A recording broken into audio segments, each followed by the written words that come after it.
Assalamualaikum warahmatullahi wabarakatuh. Perkenalkan, nama saya Melia Vega, NPM 22.319. Video ini dibuat untuk menyelesaikan ujian akhir semester mata kuliah metode alternatif penyelesaian sengketa. Sebelumnya, terima kasih kepada Pak Erik selaku dosen mata kuliah metode alternatif penyelesaian sengketa yang telah memberikan tugas ini dan telah mengajar selama 1 semester di semester 4 ini. Poin-poin yang terdapat dalam video ini, yang pertama itu latar belakang munculnya alternatif penyelesaian sengketa. Yang kedua, ada definisi sengketa menurut para ahli. Ketiga, tujuan alternatif penyelesaian sengketa. Keempat, sifat penyelesaian sengketa. Kelima, tahapan alternatif penyelesaian sengketa. Keenam, asas-asas alternatif penyelesaian sengketa. 7, manfaat alternatif penyelesaian sengketa. 8, penyelesaian sengketa melalui negosiasi. 9, proses dan tahapan negosiasi. 10, penyelesaian sengketa melalui konsiliasi. Dan 11, proses dan tahapan konsiliasi. Dimulai dengan alternatif penyelesaian sengketa. Yang pertama, ada latar belakang dari munculnya alternatif penyelesaian sengketa, yaitu sesuai dengan sila keempat. Yang kedua, manfaatnya. Yang ketiga, tuntutan bisnis. Yang terakhir, musik ketidakpercayaan masyarakat terhadap peradilan. Selanjutnya ada definisi sengketa menurut para ahli. Yang pertama, menurut Komizah, sengketa adalah pertentangan antara dua pihak atau lebih yang berawal dari persepsi yang berbeda tentang suatu kepentingan atau hak milik yang dapat menimbulkan akibat hukum bagi keduanya. Yang kedua, menurut Ramdi, konflik atau sengketa merupakan situasi dan kondisi di mana orang-orang saling mengalami perselisihan yang bersifat faktual maupun perselisihan yang ada pada persepsi mereka saja. Dan yang ketiga, menurut Amriani, yaitu suatu situasi di mana ada pihak yang merasa dirugikan oleh pihak lain yang kemudian para pihak tersebut menyampaikan ketidakpuasan ini. Jika situasi menunjukkan perbedaan pendapat, maka terjadilah apa yang disebut dengan sengketa. Selanjutnya ada tujuan alternatif penyelesaian sengketa. Yang pertama, menyelesaikan sengketanya secara berunding. Yang kedua, mengurangi penumpukan perkara di pengadilan. Yang ketiga, menumbuh kembangkan keinginan masyarakat dalam menyelesaikan sengketanya. Artinya tidak berlarut-larut untuk memakan waktu dan memakan biaya. Selanjutnya, mempercepat memperoleh kepastian dan keadilan. Dan yang terakhir, penyelesaian sengketa yang pastinya akan win-win solution. Kemudian ada dua sifat dari penyelesaian sengketa, yaitu yudisial dan non-yudisial. Yang pertama, yudisial, yaitu proses penyelesaian sengketa yang dirumuskan dan diputuskan oleh pihak ketiga dalam forum yang berbentuk tribunal, baik melalui lembaga arbitrase maupun lembaga peradilan umum, yang putusannya mempunyai kekuatan mengikat dan bersifat memaksa. Kemudian non-yudisial, yaitu proses penyelesaian sengketa yang dilakukan di luar lembaga peradilan umum, baik dilakukan sendiri oleh para pihak maupun dengan menggunakan jasa pihak ketiga. Putusan ini ditentukan oleh para pihak sendiri dan mempunyai kekuatan mengikat berdasarkan itikat baik. Selanjutnya, berdasarkan pasal 6 Undang-Undang Nomor 30 Tahun 1999 tentang arbitrase dan APS disebutkan tahapan-tahapan penyelesaiannya. Yang pertama, sengketa atau beda pendapat dalam perdata dapat diselesaikan oleh para pihak melalui alternatif penyelesaian sengketa yang didasarkan pada itikat baik dengan mengesampingkan penyelesaian secara litigasi di pengadilan negeri. Yang kedua, penyelesaian sengketa atau beda pendapat melalui alternatif penyelesaian sengketa sebagaimana dimaksud dalam ayat 1 diselesaikan dalam pertemuan langsung oleh para pihak dalam waktu paling lama 14 hari yang hasilnya akan dituangkan dalam satu kesepakatan yang tertulis.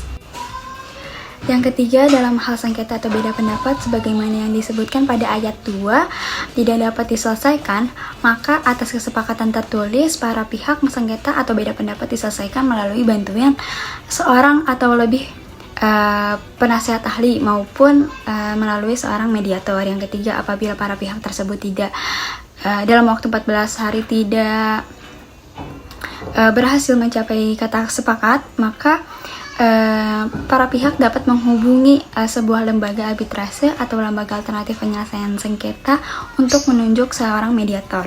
Kemudian setelah penunjukan mediator oleh lembaga arbitrase atau lembaga alternatif penyelesaian sengketa dalam waktu paling lama 7 hari, usaha mediasi harus sudah dimulai. Yang ke-8, usaha penyelesaian sengketa atau beda pendapat melalui mediator sebagaimana yang dimaksud pada ayat 5 dengan memegang teguh kerahasiaan dalam waktu paling lambat 30 hari harus tercapai kesepakatan dalam bentuk tertulis yang ditandatangani oleh semua pihak yang terkait. Kesepakatan penyelesaian sengketa atau beda pendapat secara tertulis final dan mengikat para pihak untuk dilaksanakan dengan etikat baik serta wajib didaftarkan ke pengadilan negeri dalam waktu paling lama 30 hari sejak penandatanganan. Kemudian kesepakatan penyelesaian sengketa atau beda pendapat sebagaimana dimaksud ayat 7 wajib dilaksanakan dalam waktu paling lama 30 hari sejak pendaftaran. Terakhir, apabila usaha perdamaian sebagaimana yang dimaksud dalam ayat 1 sampai ayat 6 tidak dapat dicapai, maka para pihak berdasarkan kesepakatan secara tertulis dapat mengajukan usaha penyelesaian melalui lembaga arbitrase. Adapun asas-asas alternatif penyelesaian sengketa, yang pertama itu ada itikat baik, yaitu keinginan dari para pihak untuk menyelesaikan sengketa yang akan maupun sedang mereka hadapi. Asas ini berperan sebagai perekat bagi para pihak untuk dapat membahas sengketa yang ada di antara mereka menurut kepatutan, terbuka, dan kedua belah pihak bertujuan untuk tidak pergi ke pengadilan. Yang kedua itu ada kontraktual, yaitu adanya kesepakatan yang dituangkan dalam bentuk tertulis mengenai cara penyelesaian sengketa. Kemudian mengikat atau fakta san servanda, artinya para pihak wajib menaati dan mematuhi apa yang telah disepakati. Kemudian ada kebebasan berkontrak atau mufakat, yaitu alternatif penyelesaian sengketa dilakukan oleh para pihak didasarkan atas kesepakatan.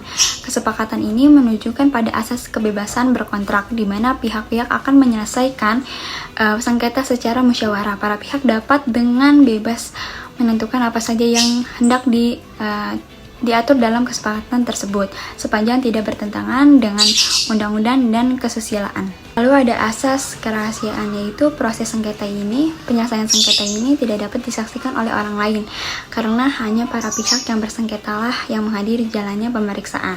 Selanjutnya ada putusan terakhir dan mengikat atau final and binding, yaitu putusan dapat langsung dilaksanakan karena tidak dapat dilakukannya upaya hukum. Selain itu, ada manfaat-manfaat dari alternatif penyelesaian sengketa ini. Yang pertama, sifat sukarelaan dalam proses penyelesaian sengketa. Para pihak percaya bahwa ADR memberikan jalan keluar yang potensial untuk menyelesaikan masalah dengan lebih baik dibandingkan dengan prosedur litigasi dan prosedur lainnya yang melibatkan para pihak membuat keputusan dari pihak ketiga. Kemudian manfaat lainnya, prosedur yang cepat. Prosedur ADR bersifat informal. Pihak-pihak terlihat mampu untuk menegosiasikan syarat-syarat penggunaannya.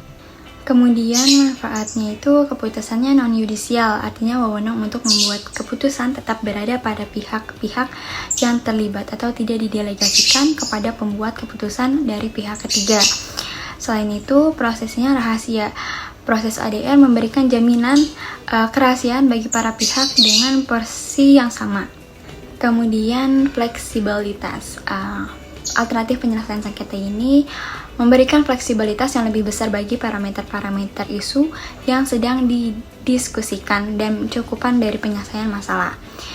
Selain itu, hemat waktu. Selama ini proses penyelesaian masalah sering mengalami kelambatan yang cukup berarti dalam menunggu kepastian tanggal persidangan. Selain hemat waktu, dalam metode alternatif penyelesaian sengketa ini pun menghemat biaya. Biaya biasanya dikeluarkan atau ditentukan oleh lama waktunya yang dipergunakan. Kemudian pemeliharaan hubungan APS menghasilkan kesepakatan-kesepakatan yang dinegosiasikan dengan memperhatikan kebutuhan-kebutuhan pihak-pihak yang terkait.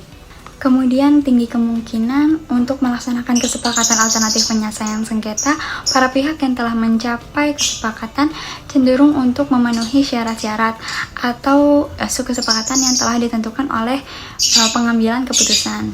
Selain itu, kontrol dan lebih mudah memperhatikan hasil pihak-pihak yang menegosiasikan sendiri penyelesaiannya sengketa mempunyai lebih banyak kontrol terhadap hasil-hasil penyelesaian sengketa.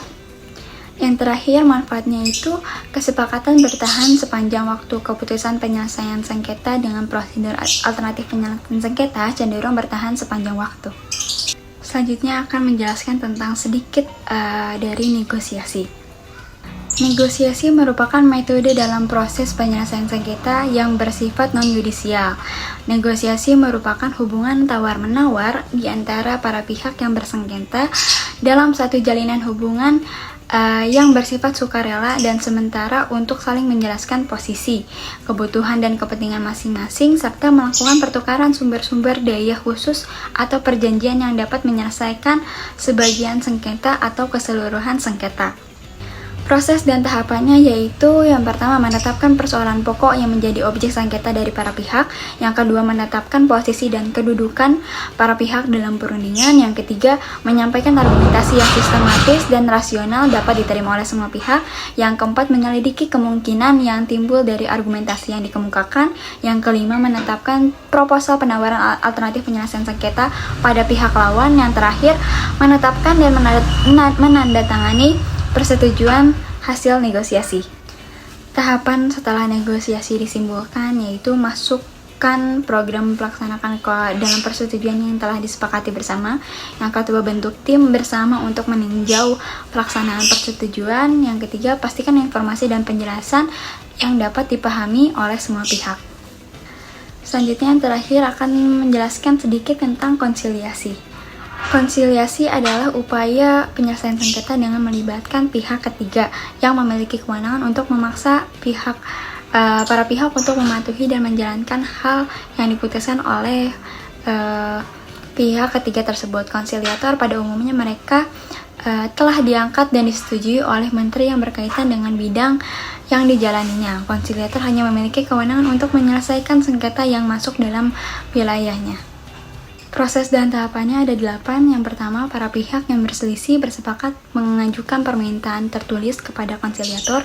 Yang kedua, konsiliator mengadakan penelitian mengenai duduk perkara di antara para pihak dalam waktu 7 hari sejak ditetapkannya sebagai konsiliator. Yang ketiga, pada hari ke-8, konsiliator mengadakan sidang konsiliasi.